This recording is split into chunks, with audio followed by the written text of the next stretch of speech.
Musa Quliyev belə bir açıqlama vermişdi.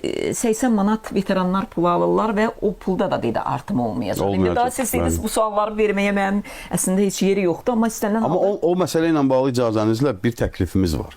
Biz bunu yazılı şəkildə də vermişik, şifahi şəkildə. Nədir təklifiniz? Təklif ondan ibarətdir ki, bizdə 170 minə qədər nəfərə yaxın bizdə veteran var.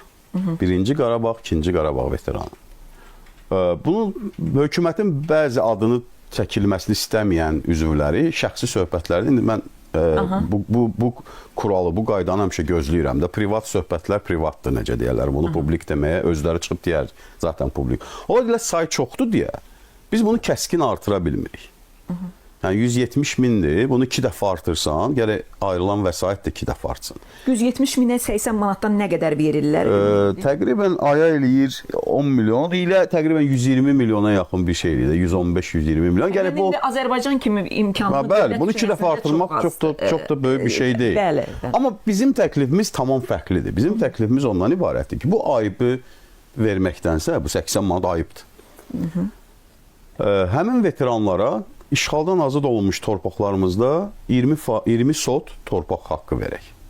Hamısına kupça verək. Getsinlər, bölgü olsun da 20. Çünki orada bilsiz Qarabağın inkişafı ilə bağlı. Əslində çox yaxşı və maraqlı. Həm də türk qaydalarına bizim keçmişimizə də qılınc haqqı deyirdilər də o vaxt.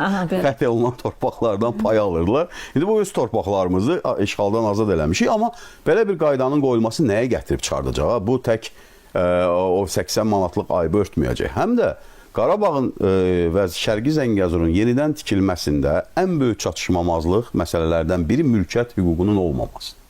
Və mülkiyyət hüququ bugün yoxdur orada. Mülkiyyət hüququ olmayan yerlərdə inkişaf olmur. Sovet İttifaqı belədir, başqa sosialist dövlətlərini götürün keçmişdə olan, hamısında belədir. Özəl mülkiyyət olmayan yerdə inkişaf olmur da. Bu 2-2-dir. Bu özəl mülkiyyət yaransa, 20 sot torpaq hamısının onun da simvolizmi var da, 20% torpaqlarımız işğal olunmuşdu, azad elədiniz, sağ olun, bu da sizə 20 sot torpaq haqqı.